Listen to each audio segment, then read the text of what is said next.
So, before we jump into all the exciting, juicy bits that the new Dark Eldar release has been feeding us on the interwebs, a quick little disclaimer, something I learnt from Frontline Gaming, of course. These things are all gathered from the web, and by no stretch of the imagination have they been given to me by any sort of retailer or with any sort of political agenda, nothing. They are considered rumours, and they are not considered real at all until you read it for yourself when you own the properly obtained and legal copy of your Warhammer 40,000 codex. Okay, so all disclaimers aside, holy moly, I'm really excited about this Dark Eldar release. So it seems like the book itself is going to get an overhaul, and it's going to be more akin to, say, the Grey Knight overhaul. It doesn't seem like there's anything crazy going on. It seems like it's going to be more like a rewriting of the codex, a couple of streamlined things that are kind of going to get fixed.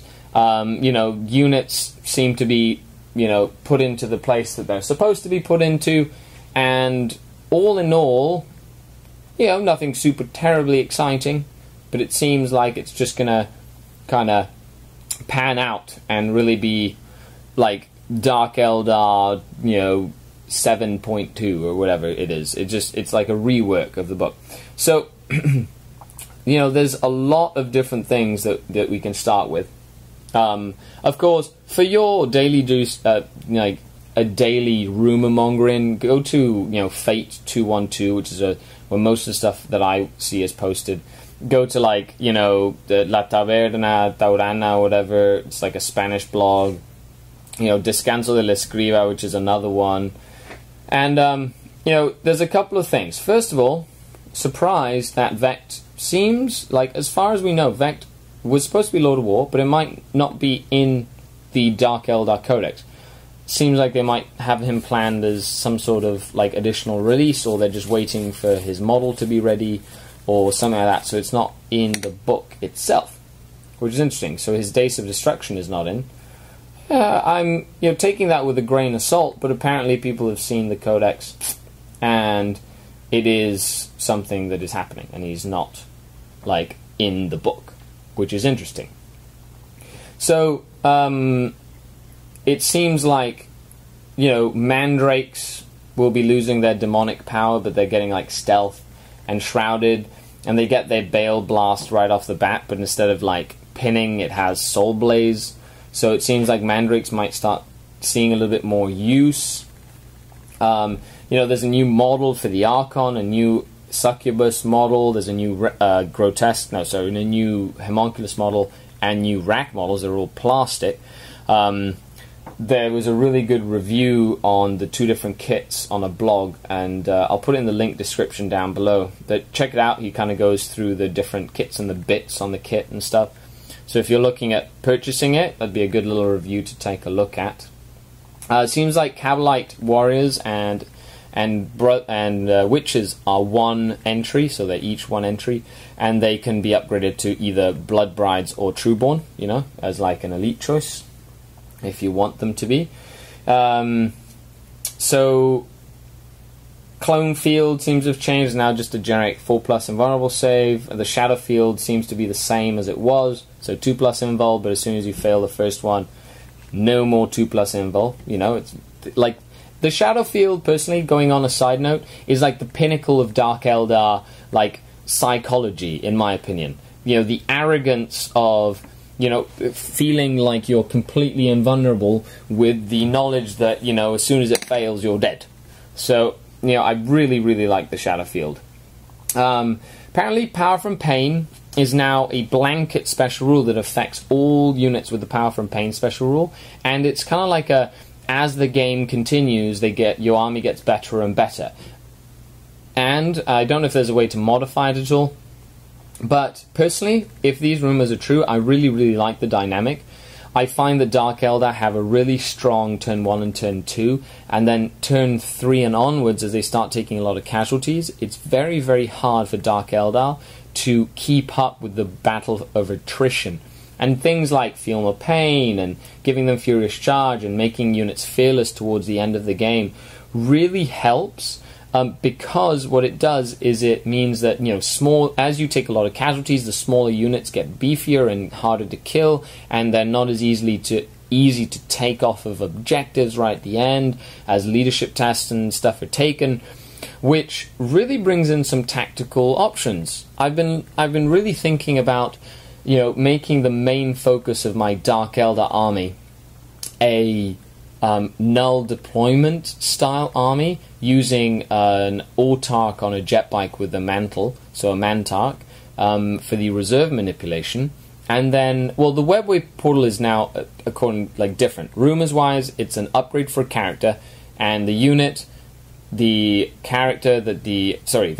unit he's with, and their transport can all deep strike without scattering, which is very powerful if you use it with things like Wraithguard in Raiders or different things like that can deep strike, and all of a sudden, boom, you've got all these killer flamers right where you need them, or anti-tank weapons right where you need them, or shredders all by bunched up units.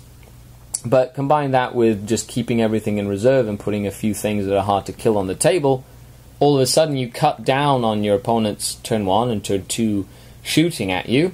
And then by the time your army comes in on turn 3 and 4, boom, Power from Pain has kicked in, and they're all really beefy, so they're all very hard to take out. And, it could just be that much harder to kill your opponent, that much harder for your opponent to kill your army, as you come in and you get the first round of hit, and with the autark it kind of helps, reserve, manipulate, and stuff like that. And if you go to a location that allows you to pick your warlord trait, you can kind of pick the one that lets you reroll reserves and all this good stuff. So apparently the warlord traits seem to be relatively generic, and they're not too powerful. So personally I always like the book ones anyway. Beast packs have changed. Now it's just like a mix mash of models. Just kind of pick whichever ones you want. The Talos and Kronos are now in units of 1 to 3, and they all come with Feel No Pain as standard. I really like that choice. Now it really makes me think about not taking 3 Ravagers.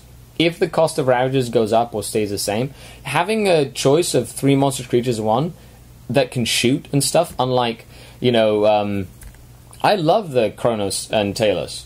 I own 3 of them. Well, I own 2 Talos and a Kronos. And honestly, when I was running my Uri and Rakath Coven, I thought that was awesome. Those guys really pull their weight. And I really I'm really looking to see what the War Gear does and things like that as well. But I'm as a tough anchor to a Dark Eldar line, or something that you just need to keep on the board to stay alive, I think that would be a great choice. Seems like all vehicles, Raiders, Venoms, Ravagers, can all deep strike now. Personally, I saw that coming. It makes sense in terms of the fluff, and it's just a generic rule. And according to fluff, the Raider has come down in points, the Venom has stayed equal in points with the same weapon options and pretty much the same upgrades. I believe Night Shields are now different. Night Shields now provide 1+ to your cover or jinx save. So, kind of like Holofields, and I believe Flicker Fields are a generic one for Venoms with the invulnerable save. Spinterax is still in. It seems like, there's a couple of new different weapons for the Talos. And of course, the new model that they've done a whole White Dwarf on, which is the Void Raven Bomber. Now, the Void Raven Bomber, if you look at the White Dwarf, looks fantastic. It looks like a raven. I guess that's what the design team was hoping for, with a raven's beak. You have you have a pilot and a gunner in a nose cockpit, and it looks really cool. I really, really like it. It's got a plethora of different weapons. The bomb is now large blast, strength 9, AP2. It's a big, nasty bomb. And the D sides are overstrength plasma cannons. And it can also have its void lancers still, and it can have missiles and stuff like that as well. So honestly, depending on its price, apparently its armor value went down to 10, 10, 10, which I can see. And it doesn't have Vector Dancer, which I'm surprised, but hey, we'll see. Seems like Razor Wings have now gone to the fast attack choice, so that frees up a lot of pressure in the heavy support slot. And the new formation apparently has a space for 6 fast attacks. So really looking forward to seeing how that works with everything involved. So, you know, all in all, like, this release is really keeping me excited about the Dark Kin. I honestly feel like, yeah, like most things, people will be disappointed that they can't do the same thing over and over, or the same things that they're used to. I feel that it's going to take some time to get used to the way the army works. But honestly, as someone who's gone through different edition changes and different army book changes with a variety of different armies, all I can say is make sure you, first of all, write out your exact same list in the new book and see if the point values are the same, or if you've gained points, if you lost points. And from there, then you already are comfortable with the units that you play. And unless they've completely changed the way they play, there's not much you have to do to really switch it to the new style. And then from there, you kind of just build it up. And honestly, that's, in my opinion, the best thing to do. So let me know. What do you think? Do you think that's a good idea? Would you completely switch the way that you do things in order to take advantage of new book and the way that things are run in a new environment? Or would you play the same thing over and over? Send me an email, send me a message on Facebook, let me know. So apparently Witches and Vulnerable Save is going to work just in the fight subphase as a generic 4+, which means if it works against things like Overwatch, that would be fantastic. As they dodge, as they run in to the combat, that would be really cool. Liquefy guns seem to have gone down in strength to strength 3. Other than that, a couple of new weapon options for like a succubus. With the big pole weapon that she has, it's like one-handed AP3 or two-handed AP2. She guts people dancing around. I love the rumors of the Court of the Archon changing, so you can have 1 to 12 models in any type as you'd like. Any combination. Silith and Urgals and Medusa and Lamians and whatnot. And you can take a Venom and a Raider with them. So different poison blades and different things like this. So I'm really looking forward to it. Seems like Hellions remain fast attack and Rax will remain elites.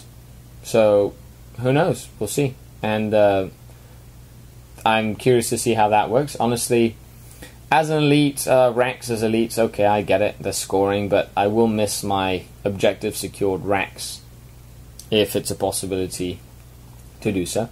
And the Warlord traits, of course, it seems like, Warlord traits seem to be, all Dark Eldar in 12 inches have fear, cause fear. The other one, they can reroll the dice for seizing initiative, for Night Fight and for reserves. I kind of like that one. The Warlord gets rage, the Warlord gets hatred, the Warlord gets plus weapon skill, or all Dark Eldar within 12 inches are fearless. I think reroll the dice for initiative, Night Fight and reserves is amazing, and 12 inches fearless is amazing.